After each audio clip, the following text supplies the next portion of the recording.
Cela commence toujours de la même manière. Elle ne vous regarde pas tel que vous êtes, mais tel qu'elle imagine que vous pourriez devenir. Vous le sentez dans ses yeux, n'est-ce pas? Cette lueur d'espoir. Ou est-ce de la faim? Vous pensez être vu, mais vous ne l'êtes pas. Vous êtes mesuré, évalué, scanné comme une toile vierge, attendant qu'elle peigne son chef-d'œuvre.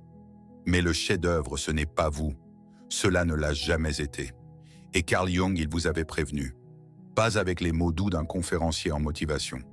Non avec la précision chirurgicale d'un homme qui a passé sa vie à scruter l'abysse psychologique de l'âme humaine. Toute la vie de Jung a été consacrée à cartographier ce qu'il appelait l'inconscient, cette partie de l'esprit humain, qui opère silencieusement sous votre conscience. Et il a découvert quelque chose de terrifiant à propos des femmes.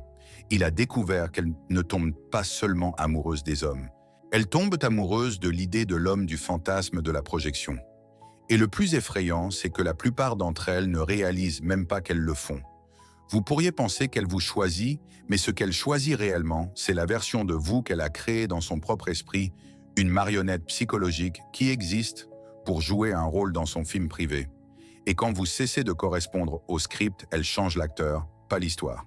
Jung appelait cette projection l'animus, l'image masculine intérieure qui vit en chaque femme. Et quand cet animus est immature, sous-développé ou incontrôlé, il devient un tyran. Il devient la force invisible qui pousse les femmes à poursuivre des hommes dangereux et à rejeter les bons. Il les pousse à argumenter sans raison, à dominer sans sagesse et à moraliser sans responsabilité. Avant d'explorer les aspects mystérieux de la psychologie et du comportement humain, selon Jung, je vous invite à vous abonner à la chaîne si ce n'est pas encore fait. Chaque vidéo ici n'est pas seulement une source d'information, mais un véritable voyage vers la découverte de soi pour apprendre à reconnaître son ombre intérieure et développer une compréhension profonde de soi-même. Si vous trouvez ce sujet utile, commentez un. Si vous ne ressentez pas encore de connexion, appuyez simplement sur 0. Chaque retour est une source de motivation pour continuer à vous offrir des contenus profonds afin de vous aider à mieux vous comprendre. Commençons. Jung n'a pas édulcoré cela. Il l'a décrit comme une possession spirituelle, un état où la femme elle-même devient inconsciente qu'elle n'agit plus à partir de sa propre conscience, mais sous l'emprise ténébreuse de son fantasme masculin intérieur. Et vous les hommes, vous tombez dans le panneau parce que personne ne vous a appris à le repérer. Vous confondez le fait d'être désiré avec le fait d'être connu. Vous confondez le fait d'être choisi avec le fait d'être compris. Vous croyez ces mots quand elle dit que vous êtes différent, alors qu'en réalité, vous n'êtes que le dernier visage qu'elle a recruté pour remplir un rôle qu'elle répète depuis son enfance. Et quand le fantasme s'effondre, quand le masque glisse, vous restez confus, trahi et humilié, vous demandant ce que vous avez fait de mal. Mais vous n'avez rien fait de mal. Vous avez juste cessé d'être un acteur convaincant dans la pièce de quelqu'un d'autre. Jung a prévenu que la seule issue à ce théâtre psychologique est ce qu'il appelait l'individuation, le processus de toute une vie pour devenir entier en soi-même.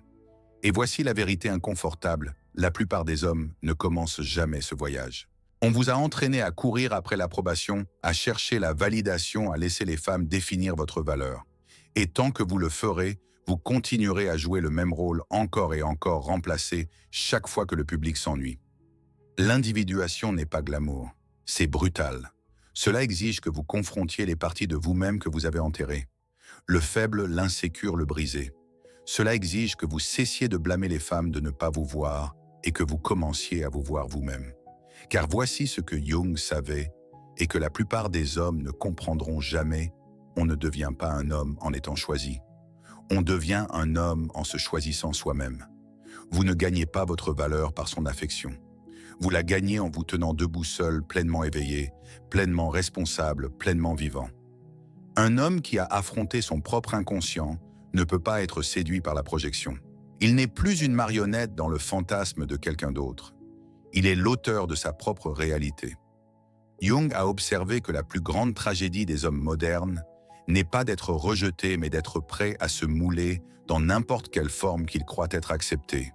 Vous appelez cela du compromis. Vous appelez cela du partenariat. Vous appelez cela de l'amour. Mais Jung avait un nom différent pour cela: la trahison de soi. Il a averti que les hommes qui ignorent leur propre développement psychique deviennent les esclaves de la projection féminine, se pliant comme de l'argile humide pour prendre les formes exigées par des femmes qui ne connaissent même pas leurs propres désirs profonds. Vous cessez d'être des hommes et vous commencez à être des masques souriants, acquiescents, acceptants, performants, jusqu'à ce que vous oubliez qui vous étiez avant de mettre ce masque. Et les femmes, elles le sentent. Oh, elles le sentent plus que vous ne pourriez l'imaginer.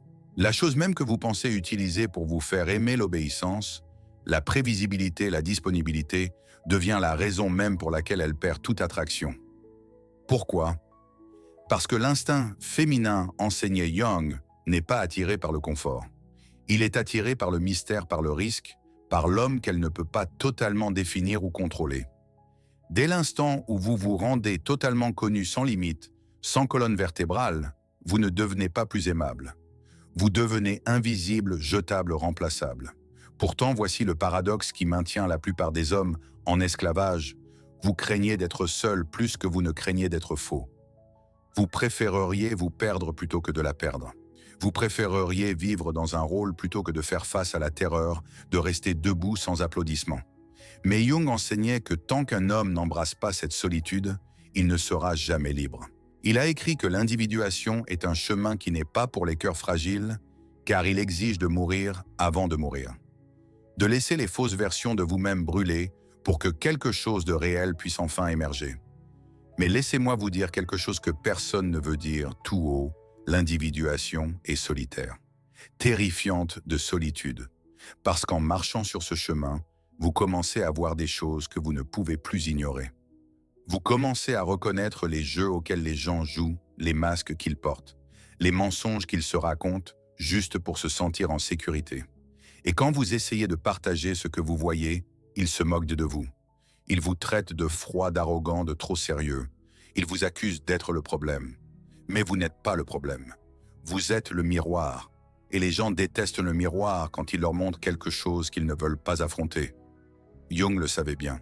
Il a passé des décennies à étudier des patients qui étaient terrifiés à l'idée d'affronter leur propre ombre, les parties sombres et rejetées de leur psyché qu'ils refusaient de reconnaître.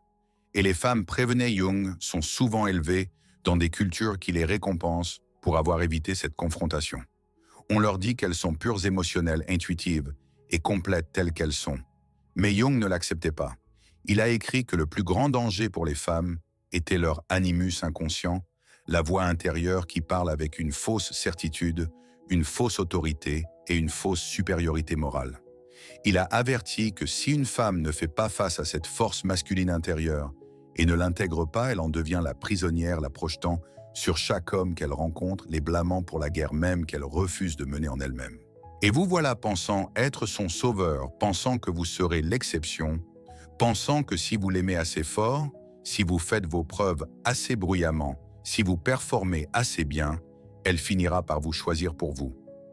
Mais ce n'est pas ainsi que fonctionne la projection. Jung enseignait que la projection est un voleur. Elle vole la réalité et la remplace par l'illusion.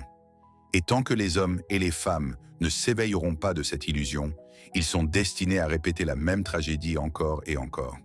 Chacun blâmant l'autre sans jamais réaliser qu'ils dansent tous les deux avec des ombres. Et voici le tournant le plus ironique de tous, la femme qui vous voyait autrefois, comme son héros vous verra un jour comme son ennemi, non pas parce que vous avez changé, mais parce que vous avez échoué à remplir le fantasme qu'elle a projeté sur vous. Et elle ne se rendra même pas compte qu'elle le fait. Jung appelait cette trahison psychologique inévitable lorsque aucune des parties ne prend la responsabilité de son propre monde intérieur. Vous ne lui avez pas menti. Vous ne l'avez pas trahi. Vous avez simplement déçu le personnage invisible qu'elle avait inventé dans son esprit inconscient. Vous n'avez jamais été cet homme au départ. Et c'est pourquoi elle vous en veut pas pour vos défauts, mais pour avoir échoué à être à la hauteur du mythe pour lequel elle ne vous a jamais dit que vous étiez engagé. Jung a dit un jour, « Les gens feront n'importe quoi aussi absurde que cela puisse paraître pour éviter de faire face à leur propre âme. Et nulle part cela n'est plus vrai que dans les relations amoureuses. Les hommes et les femmes y entrent, non pas comme des individus entiers, mais comme des projections ambulantes traînant leurs peurs non vécues, leurs besoins non satisfaits et leurs blessures d'enfance non résolues dans les bras d'une autre personne qu'ils comprennent à peine. Vous appelez cela de l'amour. Jung appelait cela de la possession. Et comme un homme hypnotisé, vous continuez à marcher dans le piège, pensant que cette fois-ci sera différente. Mais ce ne l'est jamais parce que vous n'avez pas encore posé la question la plus terrifiante qu'un homme puisse se poser. Et si j'étais le responsable de ce schéma? Vous voulez blâmer les femmes. Vous voulez les dire manipulatrices, trompeuses, superficielles. Mais Jung vous regarderait dans les yeux et demanderait « Et pourquoi as-tu laissé cette femme te choisir en premier lieu ?» Vous voyez l'homme qui refuse d'affronter son propre monde intérieur féminin et destiné à être l'esclave du sien. Vous n'êtes pas une victime. Vous êtes un volontaire. Vous avez choisi de jouer le fou. Vous avez choisi d'être l'acteur de son mythe privé. Parce que faire face à votre propre vide, à votre propre manque de complétude, était bien plus terrifiant que de jouer un rôle dans le fantasme de quelqu'un d'autre. Et c'est ici que la plupart d'entre vous s'arrêteront d'écouter. Parce que c'est ici que le confort s'arrête et que la responsabilité commence. Jung n'offrait pas de solution facile. Il ne vous a pas donné 3 étapes pour devenir un mâle alpha. Il vous a donné la tâche brutale de toute une vie, la confrontation de soi, le fait de s'asseoir seul dans le silence de son propre esprit, jusqu'à ce que les illusions commencent à se fissurer, jusqu'à ce que la voix dans votre tête qui dit que vous n'êtes rien sans elle commence à mourir. Et ne vous y trompez pas, cette voix se battra pour sa vie. Elle vous dira que vous avez besoin d'elle, que vous êtes incomplet sans elle, qu'aucun homme ne peut vivre sans validation féminine. Mais l'œuvre de Jung murmure quelque chose de plus dangereux. Elle murmure que l'homme qui peut se tenir debout sans elle, sans approbation, sans applaudissement, sans être nécessaire, est l'homme qui est enfin libre. Libre de la projection, libre de la performance, libre de la tyrannie de vivre, selon l'idée qu'un autre se fait d'un homme. Et quand vous atteignez cet endroit, vous ne devenez pas froid ou distant. Vous devenez réel. Vous devenez enraciné, ancré, pleinement vivant dans votre propre peau. Et c'est là que paradoxalement les femmes se sentiront le plus attirées par vous. Non pas parce que vous avez besoin d'elles, mais parce que vous n'en avez pas besoin. Et vous sourirez non pas parce que vous êtes sans cœur, mais parce que vous comprenez enfin. Vous comprenez qu'elle est aussi sur son propre chemin. Qu'elle doit affronter son propre animus, qu'elle doit s'éveiller de ses propres illusions. Et vous ne pouvez pas faire ce travail pour elle. Vous ne pouvez pas la sauver d'elle-même. Vous ne pouvez faire que ce que Jung a fait. Vous pouvez parcourir votre propre chemin avec une telle intrépidité que vous devenez un miroir vivant, reflétant la vérité à tous ceux qui osent regarder.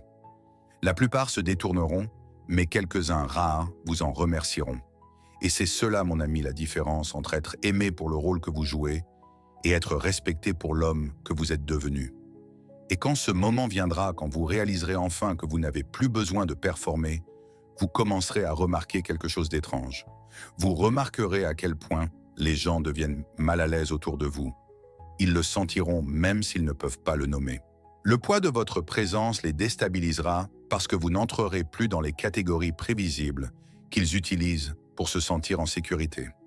Jung a prévenu que l'homme individué n'est pas le bienvenu dans la société. Il est craint, incompris, étiqueté comme distant ou arrogant. Mais la vérité est bien plus menaçante. Vous êtes simplement devenu intouchable, inachetable, immanipulable, parce que vous voyez clair dans le jeu. Et c'est là que ça devient drôle.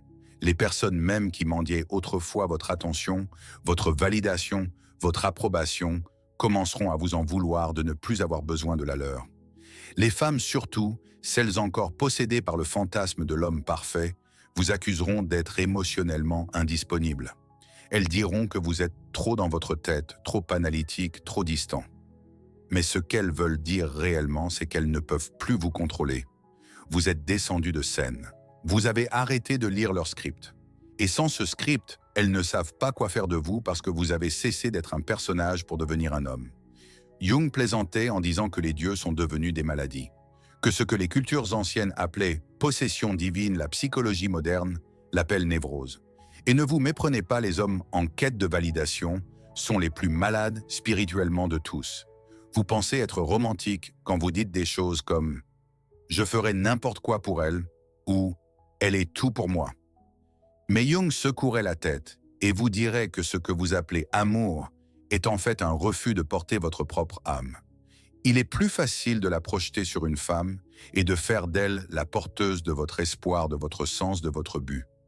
Parce que si elle la porte, vous n'avez pas à le faire. Mais voici le tournant brutal quand elle réalisera qu'elle n'a jamais été conçue pour porter votre âme. elle la laissera tomber. Elle doit la laisser tomber parce qu'aucune femme, aussi aimante soit-elle, ne peut supporter le poids d'un homme qui refuse de se porter lui-même. Et quand elle la laissera tomber, vous vous sentirez trahi. Mais vous ne devriez pas. Vous devriez la remercier parce qu'à cet instant précis où l'illusion s'effondre, vous vous retrouvez enfin face à la vérité. Le travail pour devenir un homme n'a jamais été le sien. Il a toujours été le vôtre. Et dans ce moment brut de clarté, vous avez deux choix. Vous pouvez la blâmer. Vous pouvez devenir amer.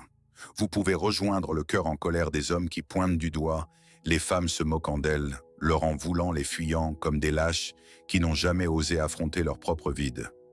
Ou vous pouvez faire ce que Jung aurait exigé de vous, vous pouvez vous tourner vers l'intérieur.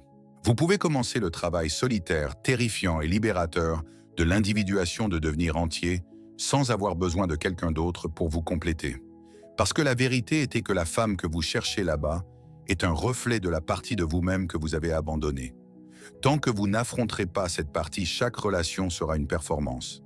Chaque connexion, une transaction, chaque amour, un mensonge. Mais quand vous l'affrontez, quand vous intégrez votre propre féminité intérieure, vous devenez un homme qui n'a plus besoin de courir après les femmes. Vous ne leur courez pas après. Vous ne les manipulez pas. Vous ne performez pas pour elles. Vous restez immobile, pleinement enraciné dans ce que vous êtes. Et de cet endroit, quelque chose de miraculeux se produit. Vous n'attirez plus les femmes qui veulent un personnage. Vous attirez les femmes qui veulent la vérité. Et vous le saurez quand cela arrivera, car elle n'exigera pas que vous performiez. Elle n'essaiera pas de changer votre script. Elle ne tombera pas amoureuse du fantasme de vous. Elle se tiendra devant vous brute et réelle, non pas comme une déesse cherchant l'adoration, mais comme un être humain prêt à parcourir son propre chemin à vos côtés. Pas de masque, pas de projection, pas de jeu. Et quand vous la rencontrerez, elle la vraie, pas le fantasme, vous verrez la différence instantanément. Elle ne vous inondera pas de grandes déclarations. Elle ne vous traitera pas comme la pièce manquante de son puzzle. Elle ne vous séduira pas avec le langage de la complétude, parce qu'elle ne cherche pas à être complétée. Elle ne cherche pas à être sauvée. Elle a fait le travail. Elle a rencontré sa propre ombre. Elle a affronté son propre animus. Elle a brûlé ses propres illusions. Et c'est pourquoi elle n'aura pas besoin que vous performiez. Elle n'aura pas besoin que vous portiez son âme. Elle se tiendra là, se portant elle-même, vous regardant dans les yeux.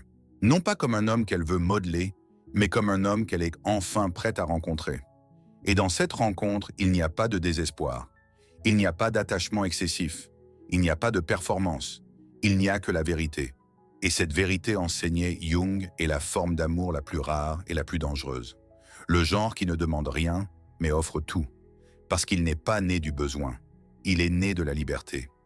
Liberté de choisir, liberté de partir, liberté de rester ensemble, sans illusion, sans masque, sans peur. Mais laissez-moi vous avertir, la plupart d'entre vous n'expérimenteront jamais cela parce que la plupart d'entre vous abandonneront avant d'y arriver. Vous vous contenterez de la performance, vous vous contenterez du fantasme, vous vous contenterez du frisson temporaire, d'être vu comme quelqu'un que vous n'êtes pas, parce qu'affronter qui vous êtes vraiment semble toujours insupportable. Mais si vous avez le courage brutal et viscéral de continuer à marcher, de continuer à rester seul, de continuer à dépouiller chaque fausse couche que vous avez construite pour gagner l'approbation, vous finirez par vous retrouver au bord de quelque chose de terrifiantement beau. Vous vous trouverez vous-même. Et quand vous le ferez, les femmes ne seront plus la source de votre identité. Elles ne seront plus le miroir que vous utilisez pour vous sentir homme. Elles deviendront tout autre chose, des partenaires, pas des trophées. Des miroirs, pas des mères. Des alliés, pas des sauveurs. Et vous les aimerez, non pas parce que vous avez besoin d'elles, mais parce que vous le choisissez. Depuis un lieu de force, depuis un lieu de complétude. Depuis un lieu qui sait sans s'excuser qui vous êtes. Carl Jung ne vous a pas laissé de carte à suivre. Il vous a laissé un avertissement. Un avertissement que chaque homme qui refuse de se confronter lui-même deviendra l'esclave des projections des autres, particulièrement des projections des femmes. Mais il vous a aussi laissé un défi de parcourir le chemin de l'individuation, de cesser de blâmer les femmes pour les rôles que vous vous portez volontaires à jouer, de cesser de chercher la complétude dans les yeux de quelqu'un d'autre, de cesser d'attendre d'être choisi, parce que l'homme qui se choisit lui-même pleinement sans s'excuser, sans relâche, est l'homme qui ne peut pas être contrôlé par le fantasme. Il ne peut pas être séduit par la performance. Il ne peut pas être réduit à un personnage dans le script de quelqu'un d'autre. Il devient l'auteur de sa propre vie. Et si vous êtes arrivé jusqu'ici, si vous avez senti ce message résonner quelque part au fond de vous, ne vous contentez pas de passer à autre chose. Ne laissez pas cela être une chose de plus que vous consommez et oubliez. Merci d'avoir regardé cette vidéo jusqu'à la fin. Comment vous sentez-vous après cette exploration d'aujourd'hui? Qu'est-ce qui vous a le plus inspiré ou marqué? N'hésitez pas à partager vos impressions dans les commentaires afin que nous puissions connaître vos réflexions. Et si cette vidéo vous offre une nouvelle perspective sur vous-même ou sur la psychologie humaine, n'oubliez pas de laisser un like et de vous abonner à notre chaîne pour ne manquer aucune des prochaines explorations. Chaque soutien, chaque retour est une véritable source de motivation pour continuer à vous proposer des contenus profonds, fidèles à l'esprit de Carl Jung, afin de vous aider à mieux vous comprendre pas à pas. Merci et à très bientôt dans la prochaine vidéo.